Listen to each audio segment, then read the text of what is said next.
那上一堂课呢，我们是讲到第101页的第一行，就是讲到说故能抉择，虽现彼事，即有彼为空，犹如幻视。那上一堂课呢是讲到这边，那我们接下来呢继续做解释。接下来呢，我们就看到101页的第一行的最后呢，讲到说次观彼事，那就讲到说呢，就如同呢我们上述所讲到的，就是我们在显现平值的时候呢，会把聚之分的平值呢跟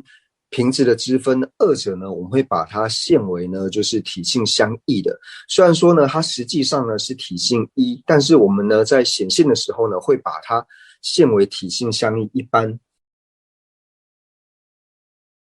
这边所讲到的就是平值它本身是聚之分，以及和它之分的关系呢，就如同呢我们上述在讲到幻视的时候呢，幻视的时候也讲到说虽现彼事，即有彼为空。那这边虽现彼事就是说我们眼睛呢就是为咒术呢所迷惑的这些观众呢，他会把这些相码呢视为是真实的相码，但是呢他们并非是真实的相码，就是虽现彼事，虽把它看成是真实的相码，但是呢实际上呢它是真实的相码为空，就是它并非是真实的相码，就如同幻视一般。那平值以及平值之分二者呢，在显现体性相异的这个状况之上呢，也是如同这边所说到的。那所以接下来呢，我们就看到说次观彼事呢，若是由心显现真上安立之妄体，可不相违。那这一句话讲的是什么意思呢？就是这里呢所解释到的呢，是提到说中观呢，就是他所谓的虚妄呢是什么意思？那这里再解释到虚妄的意思。那虚妄的意思呢，你就解释到说呢，它是由心显现呢，就是由心呢去安立，但是呢和我们的心呢所显现呢，心所安立的呢，但实际上呢，它是不同的状况的缘故呢，所以把它称之为是虚妄。所以这边的妄体呢，指的就是指说虚妄的体性呢是什么呢？虚妄的体性呢，就是提到说中观中所讲的，就是所显现的以及真实的状况呢是不相符顺的缘故呢，所以称之为是虚妄。那这边呢，我们是以秩序派做解释，所以我们会讲到说呢，秩序派会讲到说，我们在显现的时候呢，都是显现为第十成立的，但是实际上呢，第十成立呢，它是不存在的。所以有讲到说呢，这两者呢其实是不相违的。虽然说我们在显现之上是显现为第十成立，但是它实际上呢，它的存在的状况呢，是第十不成立的，所以这样子称之为什么样呢？这样称之为是虚妄。所以虚妄的体性是什么呢？虚妄的体性就提到说呢，因为是秩序派的缘故，所以讲到说第十不成立的这一点呢，它是不会相违的。虽然说我们把它显现为第十成立，但实际上呢，它是第十不成立的。就如同我们上述呢在讲述譬喻的时候提到说，平值呢，我们在平值和平值之分呢，我们在显现上会将它显现为是体性相异的，但是它真实的体性呢是体性一的，所以如同这个样子呢，我们在安立的时候呢，会把它安立为，就是中观派所谓的虚妄是什么呢？它所谓的虚妄呢，就是所显现的以及呢所存在的方式呢是不一样的，这一点呢称之为是虚妄。所以这边的妄体呢，就是虚妄的体性，就比方说我们心所显现，虽然说显现它呢是第十成立的，但是实际上呢，它是第十不成立的这个妄体呢，虚妄的体性呢，这两者呢是可以在一法之上去安立，是不相违的。所以呢，什么叫做虚妄呢？就是一般我们在讲述虚妄的意思是什么呢？就是假的，就是或者说呢，这个东西是欺诳的，是假的。就是我们一般口语会用说，哦，你买到假的东西，这个东西是假的。那什么叫做假的呢？假的东西就是说，它外在显现的呢，跟它真实的状况不相符顺的时候呢，我们会把这个东西呢称为是假的。比如说啊，我今天买到一个假的什么东西，因为用一下它马上就坏掉了。或者说呢，我们在看到镜中的影像的时候呢，那我们会把镜中的影像呢称之为这个是假的。为什么呢？因为镜中的影像它显现的虽然是人的相貌，但是我们知道说镜子里面的这个影像呢，它并不是真正的人。所以从这边呢，无论是世间也好，或者说像是以中义来解释的时候呢，所谓的虚妄呢，它就是说表示说外在显现呢跟真实状况不相符顺的这种情况呢，称之为是虚妄。一般呢，我们在讲述到虚妄这个词的时候呢，其实可以分为两个不同的角度呢来做诠释，就是像是在父子三军里面呢，他们的关于见解的这些内容呢，常常会提到说虚妄这个词，但是在讲述虚妄的时候呢，它又分为两种虚妄。那这两种虚妄的分法呢，一种呢就是我们世间呢所许的这种虚妄，就是世间所许的虚妄。那另外一种呢，就是经论中呢所诠释的虚妄。那世间所许的虚妄是什么呢？就如同刚才我们所讲到，镜中的影像呢，我们把它看为人的这一点呢，那这个是所谓的虚妄，就是因为它虽然显现人的影像，但是它并不是真正的人，所以这种呢，代表的是世间所许的虚妄。另外一种呢，就是经论中所许的虚妄。那虽然说经论中呢所许的虚妄呢，我们是可以在各个宗义呢都做不同的案例，但是呢，以父子三军的论点里面呢，他们关于见解里面所诠释的、所承许的呢，他们所承许的经论中所许的这个虚妄呢，就一定要是中观中呢所许的虚妄。所以说下部中呢也是有讲到虚妄，但是呢，他们最主要用在虚妄上面的这个词呢，是用在就是中观中所许的虚妄。那在父子三军里面呢，所讲述到的中观中所许的虚妄里面呢，那它又分为说秩序派所许的虚妄，以及应成派呢所许的虚妄。那秩序派所许的虚妄是什么呢？就是我们讲到说，因为秩序派呢，它的所破呢是第十成立、第十存在这一点，所以呢，当一切法呢，就是当这一法呢，你把它显现为第十成立，但是它实际上呢是第十不成立的这一种呢，全部都可以称之为是秩序派的虚妄。就比如说以瓶子或是柱子来说的话，就是我们凡夫在显现瓶子的时候呢，会把瓶子显现为是第十存在的，但是瓶子它真实存在的相况呢，真实存在的状况呢是第十不存在的，所以瓶子和柱子这一些呢，对于秩序派来说就是他们所承许的虚妄。接下来呢，我们就讲述到说应成派呢所承许的虚妄是怎样的。就是我们知道说应成派跟秩序派呢最大的不同点呢，就是秩序派呢，它在承许说一个法存在的时候呢，它承许说这一法呢，它除了是用我们的心去安立之外呢，透由心之力去安立之外呢，它也承许呢境呢是自方成立的，所以它会承许到说诸法呢都是第十存在的，诸法呢它都是自相成立的，它都是在境智方是成立的。但是呢，应成派呢，它不承许这一点。虽然说呢，秩序派呢是把第十成立呢安立为它的所破，但是以应成派来说的话呢，它除了第十成立是所破之外呢，那像是境智方成立或是智方成立这些呢，也都安立为所破。所以呢，他们两个在安立的虚妄的时候呢，所放的这些事项呢，其实是一样的，像是瓶子也好，还是柱子也好呢。不过差别在于说，就是以应成派来说的话呢，它就是对于它的所破呢，就是对于所破，就是这一法呢，虽然不是自性成立、自方成立的，但是呢，我们把它显现为自性成立、自方成立的这种呢，称之为是虚妄。所以说，他们秩序派还有应成派，他们在安立虚妄的时候呢，所放的事项呢是一样的，但是呢，在成立的理由这一点呢，却是不一样的。最主要呢，就是对于说他们至中所承许的所破，就是显现了出来是具备所破的，是显现所破，但是实际上呢，所破呢却是不存在的这一种呢，称之为是虚妄。所以中观中所承许的虚妄呢，跟我们在之前所讲到的如世间所许的虚妄呢是不一样的。因为世间所许的虚妄呢，就像我们刚刚所讲的，比如说呢，幻师所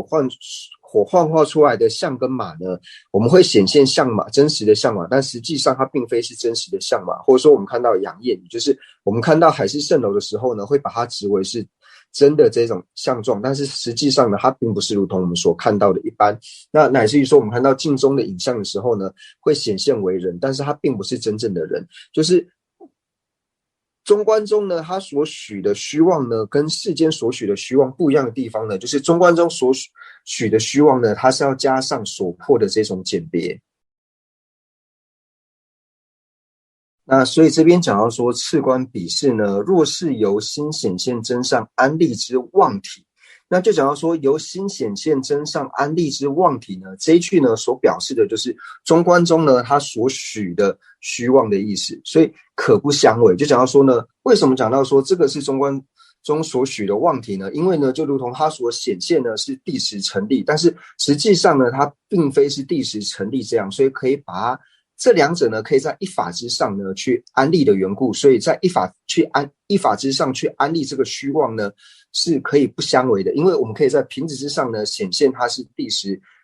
第十成立，但实际上呢它存在的相状呢是第十不成立的，所以这样子虚妄的这个体性呢是可以在一法之上去安立，这个呢是不相违的。那这个呢最主要呢就是在中观中上面呢去做诠释的，因为下部中呢它并不会安立这种虚妄的体性，这个是唯有中观中不共的安立的方式。所以我们会讲到说呢，若是由心显现真上安立之妄体呢，那这一句话它所代表的呢就是中观中所许的虚妄的意思。接下来呢就看到说，若彼非由心显现真上所立，而实体如是者，则定不应理。那这个呢就是讲到说就是所破的部分，就是如果说一法呢它如果是实体成立的呢，它如果是第十成立的是怎样呢？它就是非由心显现真上去安立，它不是由心之上呢去安立的，而是它实体呢就是如是安立的话呢，那这样子的话呢就是不应理，则定不应理。就像我们刚刚所讲到的，我们在看瓶子及瓶则之分的时候呢，是把它显现为就是体性相异，但它真实存在的状况呢是体性一的。但是如果说不是以这种方式，并非由心呢去安立它是这种实体相异，而是它本身呢就是你觉得说它就是实体存在的这种存在的方式呢，那这种存在的方式呢则定不应理。那所以呢这边就讲到说为什么会定不应理呢？因为呢如前所说，实有法上体性现象不相随顺，不容有故。那这边呢就讲到说，我们之前讲到说就是秩序派的所破是什么呢？秩序派的所破就讲到说，非为由自心显现真上安立，就是非为由自心显现之力去安立，然后为诸法自体实有呢，这个是秩序派呢它的所破。所以呢如果一切的法呢是如果我们如之前所说，它如果是实有的话呢，那会产生什么样子呢？那它的体性还有现象呢，如果是不相随顺的话呢，这个是不可能的。因为呢你所显现的呢是第十，那它实际上呢也是第十存在的话呢，那这个呢是不可能存在的。因为就讲到说一切法呢它所显现呢是显现为第十成立的样故，但是它的现象呢是第十成立的相状，但是呢它真实存在的方式呢是第十不成立的。所以如果说诸法它是实有的话呢，它如果并非实有，它如果不是我们所讲的非第十，而是第十存在的话呢，那照理说它的显现以及它真实存在的相数并不会不相符顺。因为我们讲到说之前我们所显现跟所安立的呢是不相符顺，因为显现为第十成立，但是实际情况呢是第十不成立的。但是呢如果说一切法都是实有的话，那照理说你的体性呢是自性成立的，那你显现的呢也是自相成立的，那这两点应该是相符顺的。所以你这时候讲到说实有法上体性以现象不相随顺的话呢，那这个样子就是不容有故，这个呢就不会是存在的。若是实有，必一切种离虚妄故。所以呢如果是实有的话呢，一切法它就要离开虚妄。所谓的虚妄就是我们所讲的，就是你所显现的与真实的状况呢是不相符顺的。所以如果一切法呢它是实有的话呢，那就不会有这种虚妄的状况产生。那所以呢接下来呢就讲到说呢，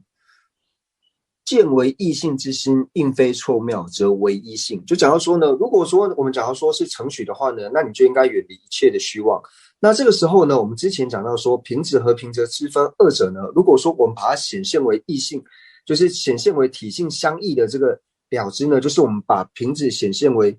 瓶子和瓶则之分呢显现为体性相异的这个了知呢，并应非是错妙的心。那它如果不是错妙的心，为什么它不是错妙的心呢？因为呢就如同讲的，这个是实体存在的。那实体存在的时候呢，你所显现的跟你所存在的方式呢，它就不会不一样，它就是一样的。那就比方说你所显现的呢，它是实体相异，那你就要承许呢平子以及平子的之分二者呢是实体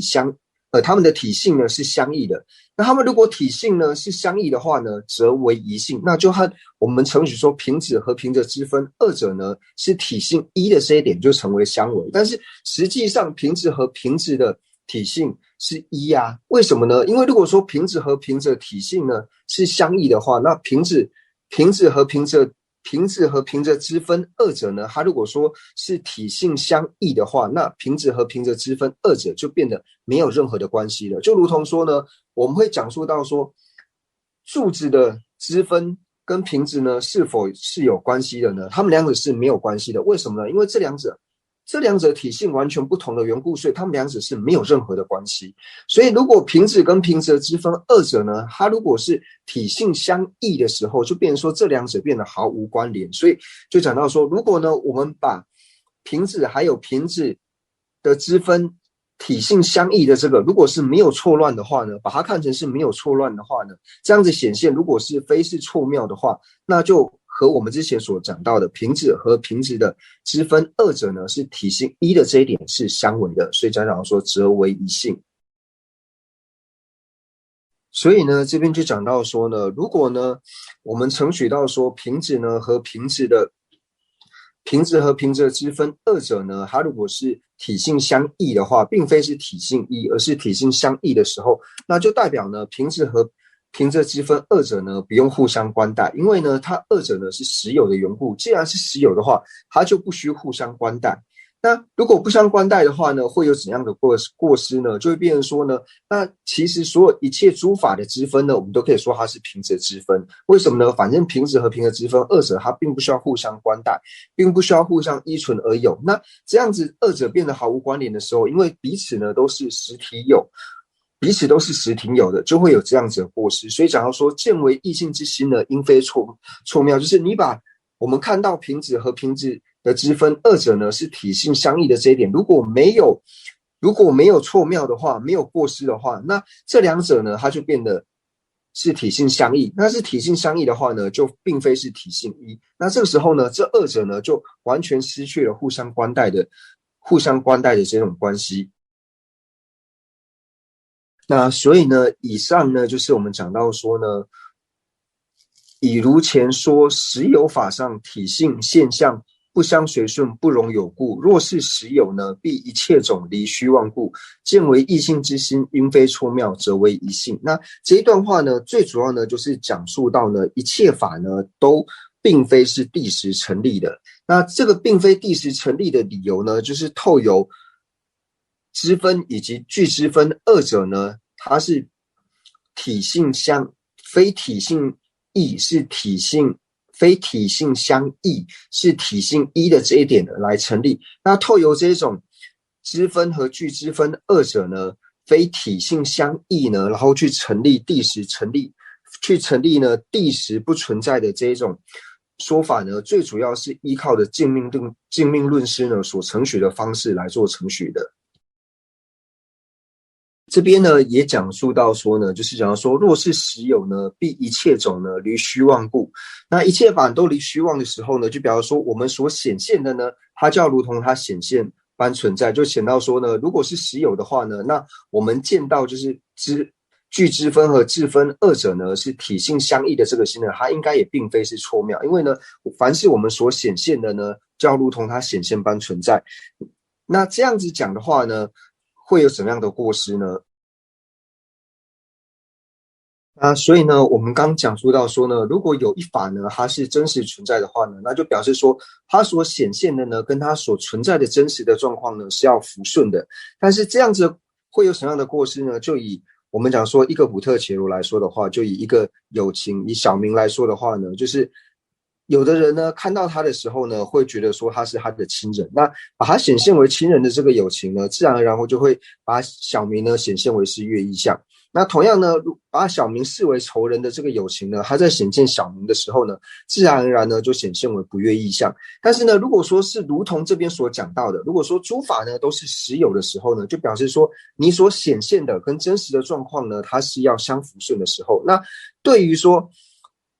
把小明看为亲人呢，然后显现为亲人，然后认为小明是乐意相这个友情呢？那照理说，小明如果是实有存在的话，那应该小明一出生的时候呢，他就具备了这个乐意相，而且呢，完全不会有任何的改动，他不需要关带其他任何的一法，不需要关带其他的支分，他就能够直接呢，在小明的镜上呢，就是永远都是显现乐意相这一分。但是我们知道呢，这个是不可能的，因为呢，对于小明的仇人来说的时候呢，他在显现小明的时候，他并不会把小明显现为乐意相，他是把小明呢显现为不乐意相。那如果说也是这里所讲的，主法若是实体存在的时候呢，那照理说小明一出生的时候，他就应该具备这一种不乐意相，一看到呢就让人感到嗔恨的这种现象，因为呢，他让人嗔恨的这一点呢，是从小明的镜上实体而有的，他不需要关带任何的一法就能够去成立说小明他本身那一方面呢，就是具备着不乐意相。但是呢，正因为我们知道说，在小明一个古特伽罗一个有情的身上呢，有人呢可以把它视为是乐意相，有人呢可以把它视为是不乐意相。这就显示着什么呢？就是显示出呢，我们所显现的呢，跟真实的状况是不相符顺的，所以由此来破释到呢，诸法呢都是实有的存在。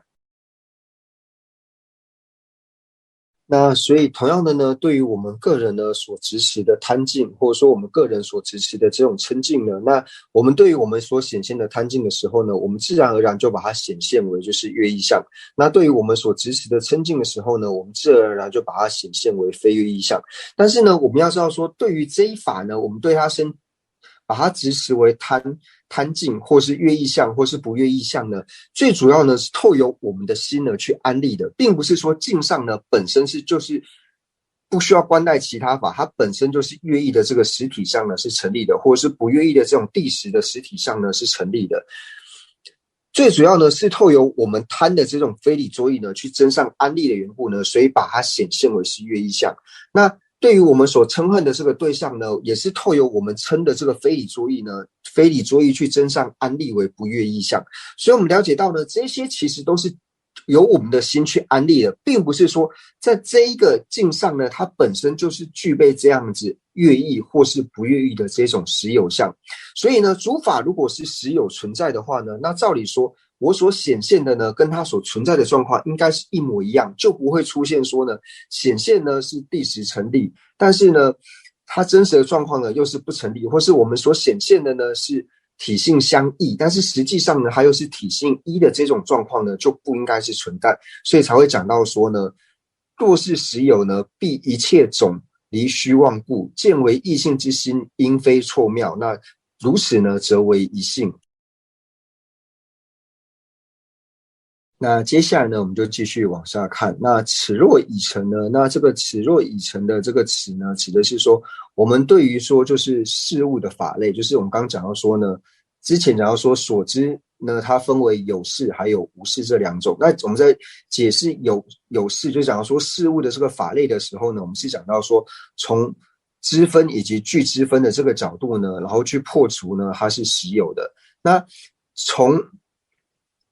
此若已成，就是了解到说，我们可以从知分以及具知分的这个角度呢，去了解到说，事物的这种诸法也是无常的诸法呢，它是因为这个缘故呢，然后我们承许到说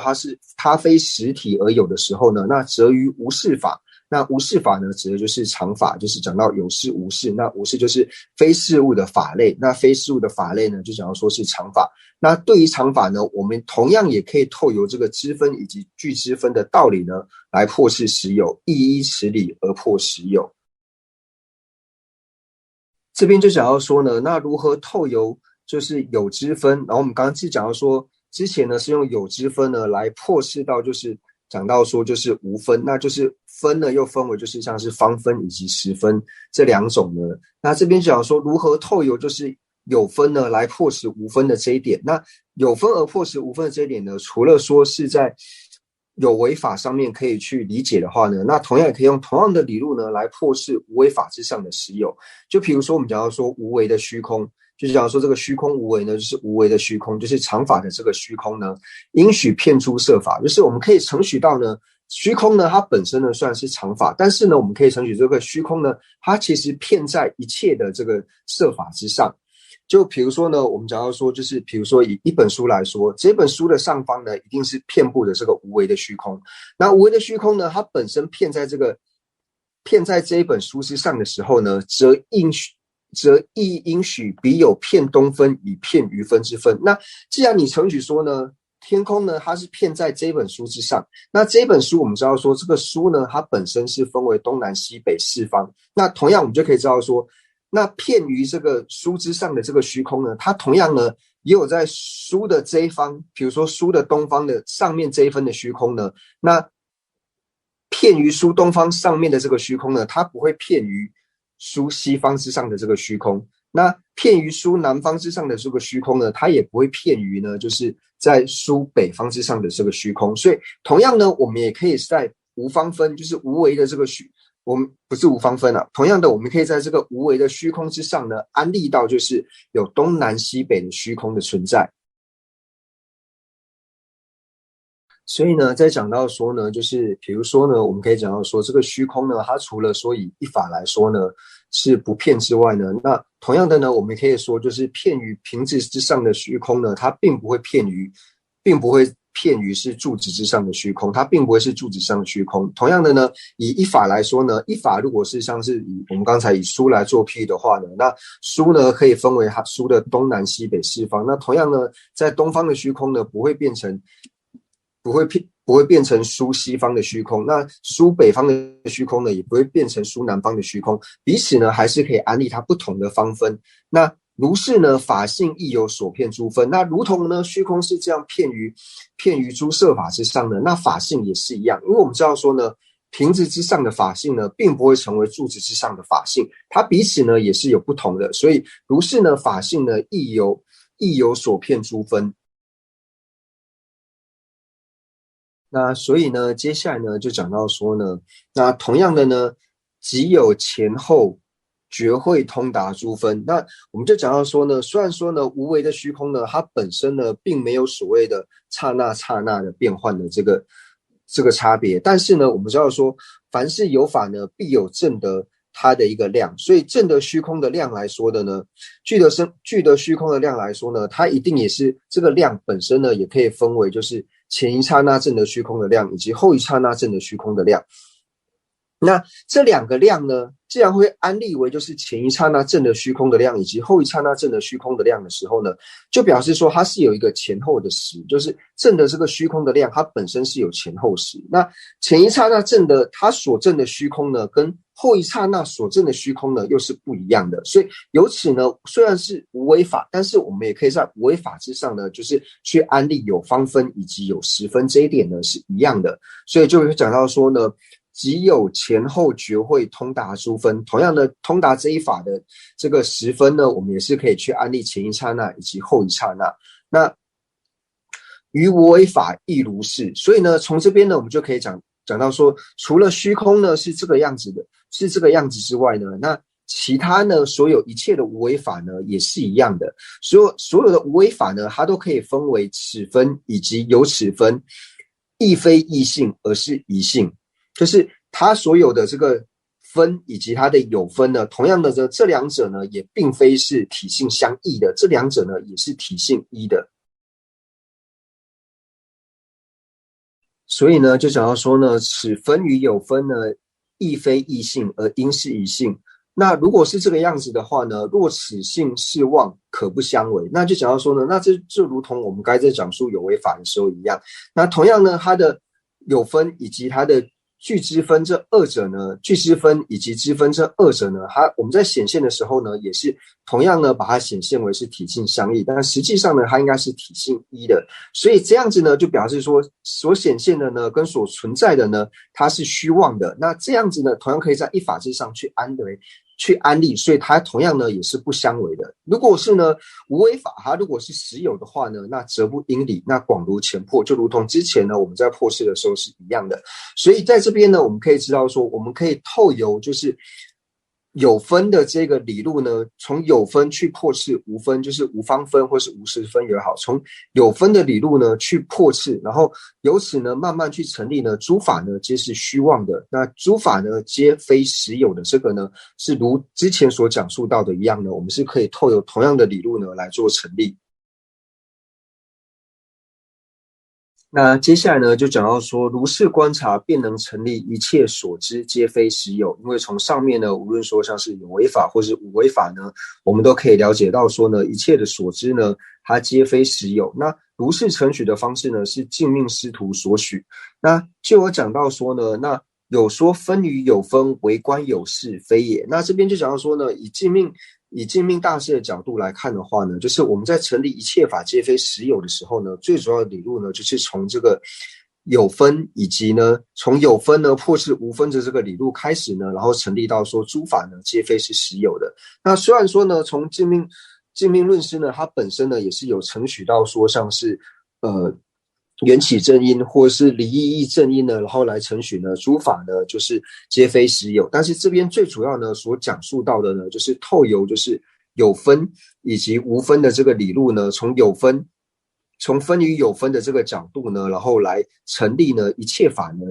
皆非实有。但是有的人会说到呢，分与有分呢，它是为观有事，就是它只能在安立在有为法之上呢，那这边就讲到非也。那藏文里面就是说，如果呢你只说就是分与有分的这个理路呢，你只能够用在有为法之上呢，那就表示说你的理路呢太过于狭隘，或者说你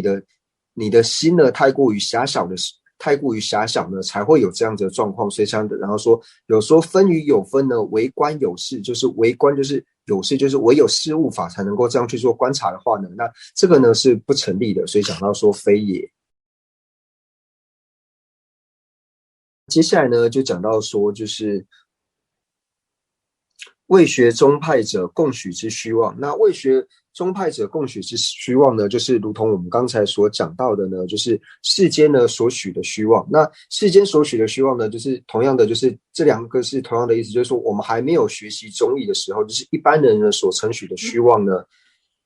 跟中观中所许的虚妄是不一样的。因为我们未学宗派呢所承许的这个虚妄呢，就是像刚才讲的，我们把阳液呢，就是海市蜃楼呢，就是直视为水。我们知道说这个呢也不是真正的水，或者说镜中的影像，或者说呢幻化出来的相马等等呢，我们知道说这种呢就是没有学过宗义的这些人呢，就是一般世间人呢，他所承许的这个虚妄，所以就讲到说未学宗派者共许之虚妄。所以呢，就是未学宗派者共许之虚妄，还有我们之前呢所讲到说世间所共许的虚妄，这两者呢是同义的。那也就是说呢，它对于中观中所许的虚妄来说呢，它其实是非常的粗分的。就是以我们之前呢，像刚刚所讲到的镜中的影像也好，或者说呢空谷的回声，或者说像是阳焰直为水的这些呢，就是它所显现出来呢，跟实际的状况呢，并非是相符顺的这一点，这个是世间人呢完全都可以理解的。但是呢，对于中观中所讲述的这个虚妄呢，就是我们刚刚所讲述到的，就是诸法呢显现为地识存在，但是呢，它真实的存在呢是地识不成立的。这个呢，如果呢我们不学习中义的话呢，是没有办法了知。而且，如果我们心绪之中呢要升起这样子的认知的时候呢，我们除了学习中义之外，我们要对于说这个中义呢去做闻思修之后，才有办法升得起来。所以世间所共许的虚妄，或者说未学宗派所共许的虚妄呢，对于中观中来说呢，是极为的粗分的。接下来呢，我们就看到说不同的地方在哪里呢？就是与中观师所许之虚妄不同。那由心安立虽亦为彼等共许，然仅彼亦至终不许为由心安立。那这句话是什么意思呢？就是说，虽然说呢，以未学宗派者所许的虚妄，就是世间所许的虚妄呢，跟中观真所许虚妄二者呢，虽然都是由心去安立，这一点呢是两个呢都承许说这个是由心去安立的。就比如说呢，我们在讲说我们把幻化出来的象跟马呢，直为是象马的这一点，或者说呢，我们把镜中的影像呢，直视为是人的这一点呢，虽然说你知道说这个他并不是真正的人，只是我的这个心呢，把它直视为是人而已。你也知道说这个呢是不是正确的一个了知，只不过是我的心把它安立为真正的人，它实际上呢并不是真正的为人，所以也是由我的心呢所去了知的。但是呢，就是说此心安立虽亦为彼等共许。虽然说呢，凡夫呢就是魏学宗派者所许的虚妄呢，还有中观宗所许的虚妄，二者呢虽然说都承许呢，它这个虚妄所显现的跟存在的方式呢，都是由心呢去安立的。但是呢，然仅彼意至终不许为由心安立。但是呢，这边讲说世间所许的这个虚妄呢，至终呢，就是中观宗并不承许说它是由心去安立的。为什么呢？因为我们把镜子里面的影像呢视为是人，或是视为是脸的这个了知呢，我们可以知道说它并不是真正的脸，也不是真正的人。或者说我们看到幻化出来的大象跟马呢，那我们知道说这个它并不是真正的大象跟马，如果我们的内心呢去把它安立为象跟马的时候呢，这种了知呢是非常粗分的这种了知。那中观宗所讲的呢，就是诸法呢非第十成立，那我们把它直持为第十，但是它非第十的这个了知呢，其实是细分的了知，所以从粗分以及细分的这个角度呢去安立的缘故，所以虽然说这种粗分的了知我们会把它直持为说它好像也是由心去安立的，但是这种安立的方式呢，中观宗并不许说这种安立呢叫做由心去安立，因为中观宗所承许的由心去安立的这个心呢，是要属于细分的了知。那所以呢，这边我们就讲述到说呢，就是以中观宗来说的话呢，他为什么不承许说就是世间呢所许的这个虚妄的这个了知呢，它是由心去安立的呢？因为呢，我们讲到说由心去安立的这个了知呢，以中观宗来说的话呢，这个心呢，它是要是一个无错乱知。那无错乱知呢，它就是要么以分别知来说的话呢，它是要对于执持境呢没有错乱，那对于现前知来说的话呢，它是要在显现境之上呢没有错乱。但是呢，我们执持就是镜中影像的这个了知也好，或者说呢是执持幻术的相马为相马的这个了知也好呢，它呢并非是无错乱的了知。为什么呢？因为呢它是错乱的了知，它是要么就是显现境错乱，要么它就是执持境错乱。所以从这一点来说呢，它也并非是由心唯心安立的这个心，因为唯心安立的这个心呢，它是要是无错乱知。那今天呢，就先讲述到这边。那不知道说大家有没有什么问题？